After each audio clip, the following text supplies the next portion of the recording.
Hi, welcome to another episode of Pablo's Kitchen.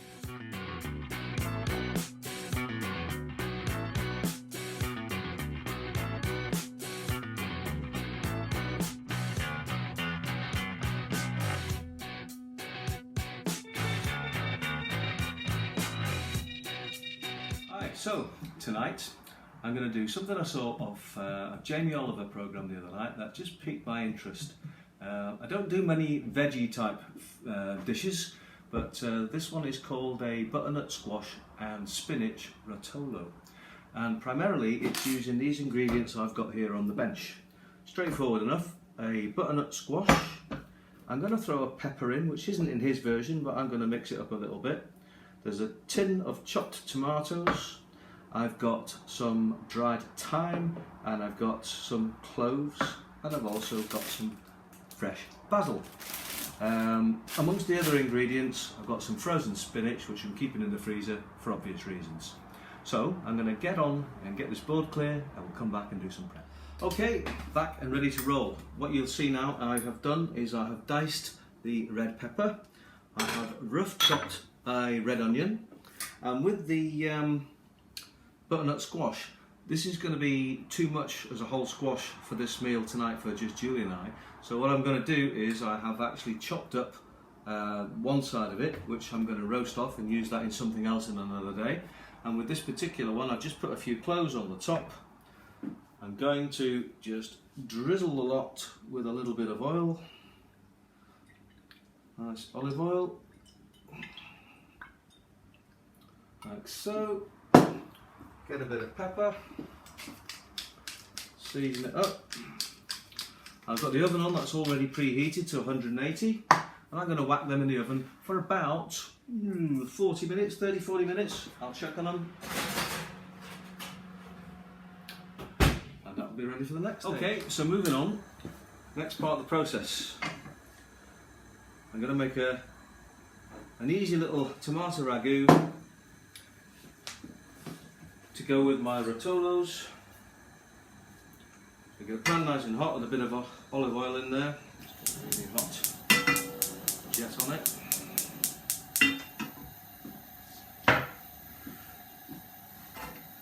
Throw in your onions, throw in the peppers.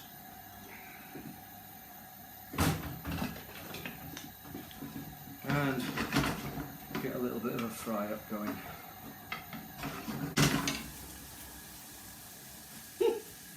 It's the biggest bee I've seen this year. Okay, so now my peppers and my onions are just coming down a little bit. I'm going to add a little bit of thyme. Just a sprinkle of rooney.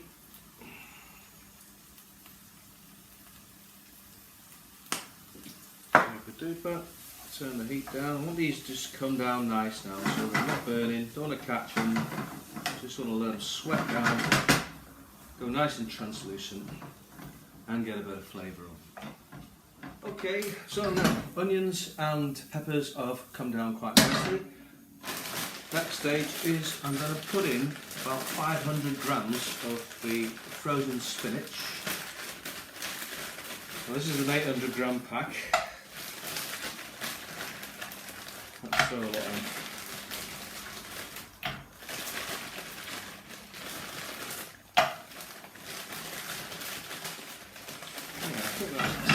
Now these onions and peppers have been just sitting there on a very medium to low heat, sizzling away there for about 10 minutes. They need about another 10 minutes. But I'm going to put a lid over them and just let them sit there until they wilt down, and I'll check on them every now and again. So while those are doing their thing, I'm going to do my tomato wrap. Okay, so here we are. This is where we're at. What I've done is in this pan here, I have sweated down some onions for about 5 or 10 minutes with some red peppers. Then I put in about 500 grams of frozen spinach, put a lid on, and let it reduce and let it just simmer away nicely for around about 15 minutes. The idea being to get as much of the moisture out of the spinach as possible, because this is going to be a filling in a pasta type fajita is the best way to sort of describe it, I'd imagine. Oops. Obviously a bit of seasoning there as well. In my other pan, I've made a base of a tomato ragu, which is effectively putting garlic in there, sweating the garlic, just getting a little bit of colour on it. Then I put in a 400 gram can of chopped tomatoes, and I've actually topped it up with a little bit of a pack of, what do you call it? Passata. 35p as the chef's little saviour. I've probably used half of that, because looking at it in the pan, this is something I've never done before, having watched it on telly the other night. I figured it didn't have quite enough of the sauce for what I'm going to do. So now these have got the moisture out, I'm going to take them off the heat. You'll see here that I've got a pan that I've had in the oven. Now again, I kind of underestimated this a little bit. I said about 30 to 40 minutes. This is just about coming right. I think it needs another 5 or 10 minutes to roast off my butternut squash. So I'm going to slam that back in the oven for another 10 minutes, and then we'll be back and we'll finish it off. Right, this is a simple way. Get an oven dish, kettle boiled salted water, put it on a gas and put your sheets of lasagna in there and just let them soften. As soon as they're soft enough to be pliable and roll, take them out and drop them into some cold water and we're ready to go. Okay, so just got my squash out of the oven and that's just cool enough to touch. I'm spooning it out into a smaller dish, like so. You get the idea. So when I get this in a bowl, I'm going to get a fork and I'm going to mash it. Okay, so here's the fun bit. I've got my mashed squash, I've got my leaves of lasagna. Into each one, I'm going to put a dollop of the squash.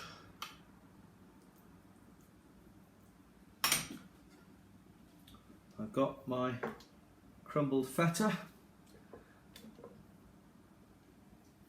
A little bit of that in there.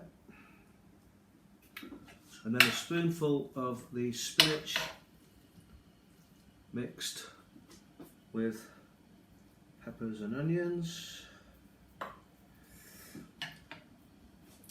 With hindsight now, I can see that this would probably be better with wider lasagna sheets, but that's all I could get today, and I was desperate to have a go at it. So those are filled like so. You get the idea. And put those on a plate and go on with the next one. So back now towards the end of this process. As you can see, I've got my lasagna that I've now stuffed with my spinach and my squash and my feta. I'm cutting these into halves with a really sharp knife. That'll be the last one. And then you can see that they're around about that size. And I'm going to then put them, end up just like little sandwich wraps, into my tomato ragu. If I don't get a Michelin star for this, then they don't. I'm going to put this in the oven. I'm going to grate some Parmesan cheese over it, just for an extra bit of luxury and a few more calories. I'm going to slam a bit of red Leicester on top as well. Red Leicester's got a beautiful nutty flavour that is just going to make a very luxurious dish.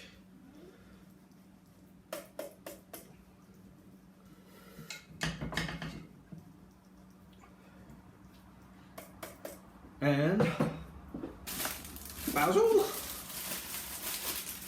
few leaves of fresh basil, just tear them off,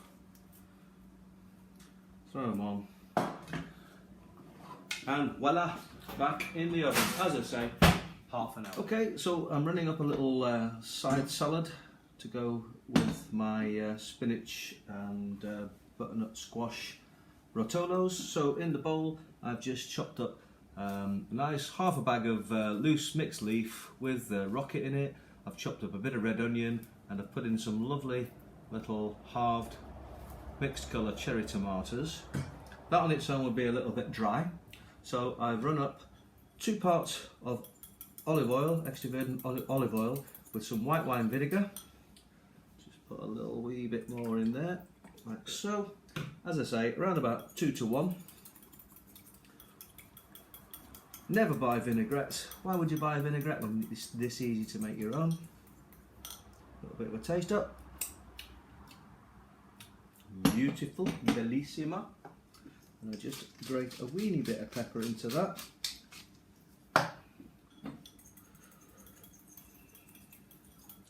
And then over the salad. That's that done. A couple of spoons. A spoon and a fork, who's fussy. And just give that a little toss up. And that'll go on the table to go along with the main course. Dead easy. It's moment of truth time. I don't know what you're laughing at. Hey, here we go. How's that?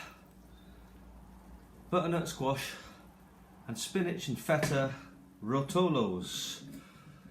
Come out the oven. Beautiful. So I've got a side salad to serve it with. I'm going to come back in a minute and show you the dishes when we've plated some up. So I'll see you in a minute. Time to plate. This big, gorgeous dollop. This pan's still extremely hot out of the oven.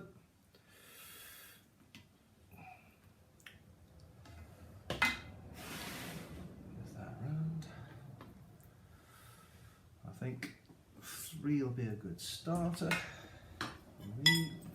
Nice little bit of mixed salad. Totally vegetarian, most unlike Paul Scott, who is an omnivore, carnivore, whatever you want to call me. Well, little experiments. There you are, how's that? Look rather nice. Might be back for seconds. I'll let you know how it gets on afterwards.